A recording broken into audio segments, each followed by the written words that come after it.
ओम शांति। 6 जुलाई 2023 के ईश्वरीय महावाक्य। पहले एक नज़र मुरली के मुख्य पॉइंट्स पर। बाबा ने कहा, यह ज्ञान बड़ा गुह्य रमणीक है, मुश्किल किसकी बुद्धि में बैठता है। अच्छी रीति पढ़ाई पढ़ने वाले बहुत कमाई कर तख्त पर बैठेंगे, तो कभी भी ब्राह्मणी या किसी और से रूठ कर पढ़ाई नहीं छोड़ना, नहीं तो रसातल में चले जाएंगे। बाप आया है सुनाने, तो सुनना चाहिए। बाबा को याद करने से ही बुद्धि का ताला खुलेगा। तो एक घड़ी आधी घड़ी ऐसे याद का समय बढ़ाते रहना है। विचार सागर मंथन करना है, किसको कैसे समझाएं। फिर बाबा ने कहा, तुम जैसे कि शिव बाबा के एजेंट हो, तुम्हें बहुत अच्छी धारणा कर रात दिन सर्विस में तत्पर रहना है। सृष्टि का चक्र भी बुद्धि में फिरना चाहिए। स्वदर्शन चक्र नहीं फिरेगा तो बाकी क्या पद पाएंगे। बाप समझाते रहते हैं, वर्षा लेना है तो अभी लो, नहीं तो फिर बहुत पछताएंगे, रोएंगे। प्रण करना चाहिए, हम पूरा फॉलो करेंगे। इसमें बड़ी गंभीरता चाहिए और अभिमान नहीं आना चाहिए कि मैं यह करता हूँ, मैं होशियार हूँ। जितना हो सके हर बात में माताओं का रिगार्ड रखना है, उन्हें आगे करना है। और लास्ट में बाबा ने कहा, परम पिता परमात्मा की निंदा करने वाले उच्च पद पा नहीं सकेंगे। बहुत मीठा बनना है। कोई की बात पसंद नहीं आती है तो एक कान से सुन दूसरे से निकाल दो। क्रोध नहीं करो, क्रोध से बहुत नुकसान हो सकता है। और अब सुनते हैं महावाक्यों को विस्तार से। मुरली का सार। मीठे बच्चे, इस ज्ञान में गंभीरता का गुण धारण करना बहुत जरूरी है। कभी भी अपना अभिमान नहीं आना चाहिए। माताओं का रिगार्ड रखो। प्रश्न, सभी बच्चों के प्रति बाप की आश क्या है, वह आश पूरी कब कर सकेंगे। उत्तर, बाप की आश है बच्चे ऐसा पुरुषार्थ करें जो नर से नारायण बनकर दिखाएं। इसमें ही बाप का शो होगा। ऐसा शो निकालो जो बाप का भी गायन हो तो बच्चों का भी गायन हो। बाबा कहे, बच्चे अगर तुम नर से नारायण बनेंगे तो तुम्हारा भी मंदिर बनेगा और हमारा भी बनेगा। ऐसा पूज्य बनने लिए फॉलो फादर। अपने आप से प्रण करो, हम पूरा ही फॉलो करेंगे। गीत, जिस दिन से मिले हम तुम। ओम शांति। बच्चे महसूस करते हैं, बच्चों को भाषना आती है तो जरूर हम नई दुनिया के लिए सब नई बातें सुनते हैं। यह हमारी प्रीत नई लगती है और कोई की भी प्रीत सम्मुख परम पिता परमात्मा साथ होती ही नहीं। तो यह नई बात है ना। तुम जानते हो बाबा पतित पावन है। पुरानी दुनिया को पतित, नई दुनिया को पावन कहेंगे। तो तुम्हारी प्रीत नई दुनिया से लगेगी। तुम यह जानते हो हमारी प्रीत अब नई दुनिया स्वर्ग से है। उसको शिवालय कहा जाता है, इनको विशाल्य कहा जाता है। बरोबर यहाँ विकारी मनुष्य हैं, सतयुग में निर्विकारी हैं, तो शिवालय कहेंगे ना। शिव बाबा ही ऐसी निर्विकारी दुनिया स्थापन करते हैं। और जानते हैं बरोबर इस पुरानी दुनिया में देवताओं के चित्र हैं, जो देवताएं नई दुनिया में रहने वाले हैं। भारतवासी तो सब भूल गए, वह तो हिंदुस्तान कह देते हैं। हिंदुस्तान हमारा प्यारा, हाँ जरूर प्यारा था, परंतु वास्तव में हिंदुस्तान नाम है नहीं, भारत खंड कहा जाता है। तो बच्चे जानते हैं बरोबर यह बातें नई लगती हैं। ऐसी बातें कब नहीं सुनी। यह ज्ञान सारी दुनिया से निराला है। भारतवासियों के मंदिर भी बहुत हैं। क्रिश्चियन की एक ही चर्च होगी, फिर करके अलग अलग चर्च बनाएंगे। सतयुग में तो कोई मंदिर नहीं होता, क्योंकि चैतन्य देवताओं का राज्य चलता है। देवताएं शिवालय नई दुनिया में राज्य करते थे। तुम जानते हो अब हम नई दुनिया में जा रहे हैं। यह भी ख्याल कभी नहीं करना कि बाबा ने यह नया मकान बनाया है। वास्तव में पुरानी दुनिया में यह भी पुराना ही है। हमारी प्रीत अब नई दुनिया से लगी है। आत्माओं की परमात्मा साथ प्रीत लगी है जो सम्मुख बैठे हैं। मनुष्य समझते हैं ब्रह्मा कुमार कुमारियों की ब्रह्मा से प्रीत लगी है। तुम जानते हो हमारी प्रीत एक शिव बाबा से है, दूसरा न कोई। भल तुम्हारा नाम बीके है, परंतु ब्रह्मा से प्रीत नहीं है। यह ब्रह्मा तो देहधारी है ना, जन्म मरण में आते हैं। तुमको देह से संबंध नहीं जोड़ना है। वह गुरु लोग तो अपना नाम रख देते हैं सच्चिदानंद, परंतु सत्यचित आनंद स्वरूप तो एक परमात्मा को ही कहा जाता है। आत्मा सत्यचित आनंद रूप, शांत रूप, ज्ञान रूप थी। अब तुम फिर से इस संगम पर बनते हो। जैसे बाप की महिमा है ज्ञान का सागर, शांति का सागर, तुम भी सत्यचित आनंद रूप हो। बीज और झाड़ को याद करने से सारा ज्ञान आ जाता है। बरोबर 5 युग हैं। अभी है संगम युग। इस संगम युग को दुनिया नहीं जानती, करके मालूम भी हो, परंतु डिटेल में नहीं जानती कि सतयुग में कौन राज्य करते थे, कैसे राज्य लिया। तुम अब राज्य ले रहे हो। पुनर्जन्म लेते चक्र में तो जरूर आना पड़े। सदैव स्वर्ग में कोई रह ना सके। स्वर्ग और नरक की पहचान अभी मिली है। अभी कलयुग है, फिर सतयुग जरूर होगा, तो जरूर संगम पर ही परम पिता परमात्मा आया होगा। उनकी महिमा ही अलग है। ऐसे थोड़े ही कि एक की महिमा दूसरे कोई की हो सकती। हर एक का कर्तव्य अपना, संस्कार अपने, एक ना मिले दूसरे से। हर एक आत्मा में अपना अपना पार्ट है। तुम बच्चों को समझाया गया है आत्मा 84 जन्म लेती है। तुम नई बातें सुनते हो। भगवानुवाच मैं राजयोग सिखाए तुमको राजाओं का राजा, अर्थात नर से नारायण, नारी से लक्ष्मी बनाता हूँ। बाबा पूछते भी हैं तुम सूर्यवंशी नारायण बनेंगे या चंद्रवंशी राम बनेंगे। कहते हैं बाबा एम ऑब्जेक्ट तो सूर्यवंशी बनने की है। नंबरवार तो होते हैं ना। बैरिस्टर कोई बहुत अच्छा, कोई हल्का होता है। कोई सर्जन तो लाखों रुपया कमाते, कोई बहुत थोड़ा कमाते। पढ़ाई पर मदार रहता है। तुम्हारे में भी कोई तो बहुत कमाई वाले बनेंगे, तख्त पर बैठेंगे।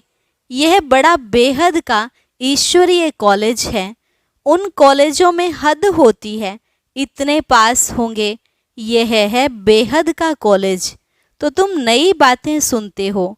अभी तुम समझ रहे हो तुम अबलाओं को बल देने वाला वह परम पिता परमात्मा ही है। जानते हो परमात्मा बाप से हमको कितना बल मिलता है।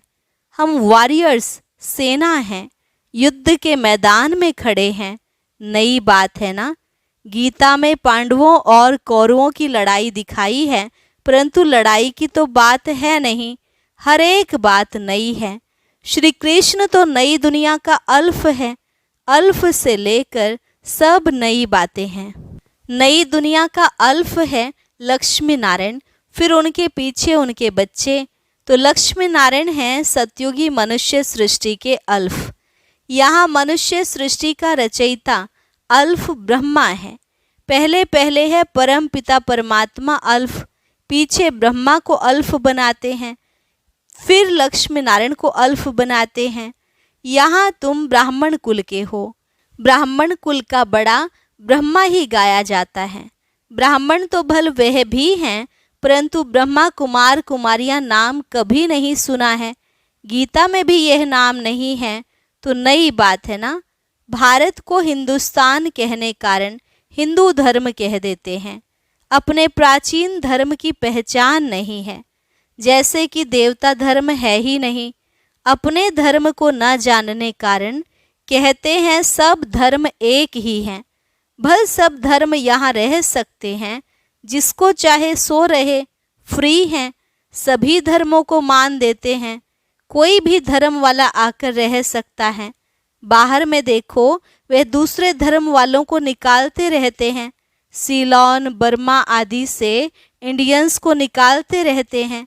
भारत तो वास्तव में प्राचीन देवी देवता धर्म वाला है, परंतु वह तो कहते कोई भी आकर रहे, सब इकट्ठे तो रह ना सके। जहाँ तहाँ धर्मों की बहुत खिटपिट है। कहते हैं भारत सभी धर्मों को ऐशलम देगा, इसलिए भारत की महिमा है। अब तुम सभी नई बातें सुनते हो। इस समय भारत में देवी देवता धर्म का कोई है नहीं। हम उस नई दुनिया के लिए पुरुषार्थ कर रहे हैं। शिव बाबा स्वर्ग रचते हैं। यूं तो ब्रह्मा की संतान सब हैं, परंतु ब्राह्मण खास गाए हुए हैं। उनको कब रचा? जरूर संगम पर रचा। वर्ण भी अच्छी रीति दिखाने हैं। हम ब्राह्मण चोटी, फिर देवता, क्षत्रिय, वैश्य, शूद्र बनते हैं। तो यह ज्ञान बड़ा गुह्य रमणीक है। मुश्किल किसकी बुद्धि में बैठता है। तुम बच्चे इस ज्ञान को अच्छी रीति धारण करो, कभी भी ब्राह्मणी से रूठना नहीं। रूठ करके पढ़ाई को नहीं छोड़ना है, नहीं तो रसातल में चले जाएंगे। बाप आया है सुनाने, तो सुनना चाहिए। भक्ति मार्ग में कितना नियम होता है गीता सुनने का, वह पूरे नियम से सुनते हैं। मंदिर में भी नियम पूर्वक जाते हैं, रोज पक्का नियम रखते हैं। तुम्हारा नियम तो बड़ा कड़ा है, 1 घड़ी, आधी घड़ी, फिर बढ़ाते रहना है। बाबा को याद करने से बुद्धि का ताला खुलेगा। विचार सागर मंथन कोई शिव बाबा नहीं करते, उनको दरकार ही नहीं विचार सागर मंथन करने की। तुमको दरकार रहती है किसको कैसे समझाएं। तो कभी भी रूठना नहीं चाहिए, 1-2 का रिगार्ड रखना चाहिए। कई बच्चों को महारथियों का रिगार्ड रखना आता नहीं। ब्राह्मणियाँ जो हैं वे फिर भी मुख्य हैं, 10-12 को आप समान तो बनाती हैं ना, तो उनका रिगार्ड रखना पड़े। तुम जैसे कि शिव बाबा के एजेंट हो। सभी एजेंट्स एक जैसे तो नहीं होते हैं, नंबरवार होते हैं, फिर भी एजेंट्स तो है ना। कोई तो बहुत अच्छी रीति धारणा करते हैं, रात दिन सर्विस में तत्पर रहते हैं। शिव बाबा भी यहाँ सर्विस पर आए हैं ना। बाबा कहते हैं मैं डबल काम करता हूँ, भक्तों की भी सर्विस करता हूँ। तुम जानते हो सारी दुनिया में साक्षात्कार कराने का कर्तव्य कौन करते हैं। भल ड्रामा में सब पहले से ही नोंद है, उसी समय साक्षात्कार होता है। समझते हैं गॉड फादर ने दिव्य दृष्टि से साक्षात्कार कराया। जहाँ तहाँ साक्षात्कार होते हैं। यह साक्षात्कार भी ड्रामा में नोंद है। इसमें बड़ी विशाल बुद्धि चाहिए। यह हैं नई बातें। सृष्टि का चक्र बुद्धि में फिरना चाहिए। कोई कोई का यह स्वदर्शन चक्र अच्छा तीखा फिरता है, कोई का कम। तुम स्वदर्शन चक्रधारी हो, सर्विस के लिए बुद्धि चलती रहेगी नंबरवार। कोई का तो स्वदर्शन चक्र फिरता ही नहीं, हवा तो लगती है, परंतु कोई का बहुत तीखा फिरता है, कोई का बहुत कम फिरता है, कोई का तो बिल्कुल फिरता ही नहीं। स्वदर्शन चक्र नहीं फिरेगा तो बाकी क्या पद पाएंगे। तो यह नई बात हुई ना। बाप समझाते रहते हैं, वर्षा लेना है तो अभी लो, नहीं तो फिर पछताएंगे, रोएंगे। टीचर का शो करना है ना। यह कितना बड़ा कॉलेज है। अच्छी रीति पढ़ते हैं तो पद भी अच्छा पाते हैं। प्रण करना चाहिए, हम पूरा फॉलो करेंगे। Follow mother father. ऐसे भी नहीं है बैरिस्टर का बच्चा बैरिस्टर ही बनेगा, नहीं। कोई डॉक्टर बनेगा, कोई इंजीनियर, कोई तो शैतान डाकू भी निकल पड़ते हैं। बाप कहते हैं मेरा शो निकालने तुम नर से नारायण बनकर दिखाओ। मेरा भी गायन होगा, तुम्हारा भी गायन होगा, तुम भी देवता बनेंगे। हमारा मंदिर बनेगा तो तुम्हारा भी बनेगा। मुख्य मंदिर होना चाहिए एक शिव बाबा का। फिर उनके साथ ब्रह्मा और बच्चे। दिलवाड़ा मंदिर में वैरायटी है ना, यही बड़े ते बड़ा यादगार है। तुम चैतन्य में बैठे हो। शक्ति की शेर पर सवारी, महारथी की हाथी पर सवारी दिखाते हैं। गज को ग्रह ने हप किया, बाप की याद नहीं रहती है तो माया ग्रह हप कर लेता है। अच्छे अच्छे महारथियों को भी माया ग्रह खा लेती है। इसमें बड़ी गंभीरता चाहिए और अभिमान नहीं आना चाहिए कि मैं यह करता हूँ। जितना हो सके हर बात में माताओं को आगे रखना है, माता का रिगार्ड रखना है। सब चाबी माता के हाथ में होनी चाहिए, माता द्वारा समाचार आना चाहिए। हाँ, कहाँ कहाँ कन्या अथवा माता से कुमार होशियार होते हैं, उनको फिर राय लिखनी है। हुक्म सरकार का, राज्य रानी का है। पहले रानी फिर राजा, पहले माता गुरु चाहिए। पुरुष को गुरु बनने का कायदा नहीं, माता को आगे करना है। लॉ ऐसे कहता है। भल कहाँ पुरुष भी निमित्त बनते हैं जो माताओं को ज्ञान में ले आते हैं, परंतु मेजॉरिटी माताओं की है। अहंकार नहीं होना चाहिए, मैं सब जानता हूँ, मैं होशियार हूँ। होशियार माताओं को बनाना है, माता द्वारा सेंटर आदि चलाना है। अंत में सन्यासी आदि को भी माताओं के ही बाण लगने हैं, तो कायदे सिर चलना है। परम पिता परमात्मा की निंदा करने वाले उच्च पद पा नहीं सकेंगे। बाबा सावधान सबको करते हैं। बहुत मीठा बनना है। कोई की बात पसंद नहीं आती है तो एक कान से सुन दूसरे से निकाल दो। क्रोध बहुत नुकसान करता है। कोई लिखते हैं काम से क्रोध को क्यों नहीं तीखा रखें, परंतु नहीं, काम तो आदि मध्य अंत दुख को प्राप्त कराता है। पतित पावन एक ही बाप गाया हुआ है, सन्यासी पावन नहीं बना सकते। तो तुम नई बातें सुनते हो, ऊंच ते ऊंच भगवान बैठ तुमको पढ़ाते हैं, उनको ही श्री श्री कहा जाता है। फिर मनुष्य सृष्टि में श्री लक्ष्मी, श्री नारायण, श्री राम, श्री सीता को कहते हैं। अच्छा, उन्हों को ऐसा श्रेष्ठ किसने बनाया? श्री श्री शिव बाबा ने। अच्छा, मीठे मीठे सिकिलधे बच्चों प्रति मात पिता बाप दादा का याद प्यार और गुड मॉर्निंग। रूहानी बाप की रूहानी बच्चों को नमस्ते। रूहानी बच्चों की रूहानी बाप दादा को नमस्ते नमस्ते, गुड मॉर्निंग। धारणा के लिए मुख्य सार। पहली पॉइंट, आपस में एक मत होकर रहना है, एक दो को रिगार्ड देना है, रूठ कर कभी भी पढ़ाई नहीं छोड़नी है। दूसरी पॉइंट, क्रोध बहुत नुकसान कारक है, इसलिए जो बात पसंद नहीं आती है उसे एक कान से सुन दूसरे से निकाल देना है। क्रोध नहीं करना है, बहुत बहुत मीठा बनना है। वरदान, बुद्धि द्वारा शुद्ध संकल्पों का भोजन स्वीकार करने वाले सदा स्वच्छ होली हंस भव। बुद्धि द्वारा शुद्ध संकल्पों का भोजन स्वीकार करने वाले सदा स्वच्छ होली हंस भव।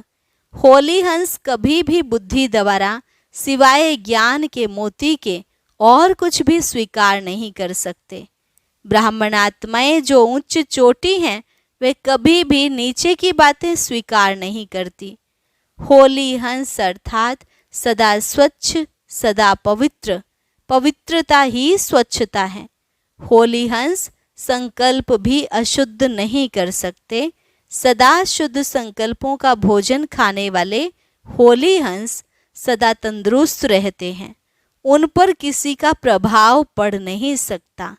स्लोगन, अपनी मनसा द्वारा शांति कुंड को प्रत्यक्ष करने वाली शांति प्रिय आत्मा बनो।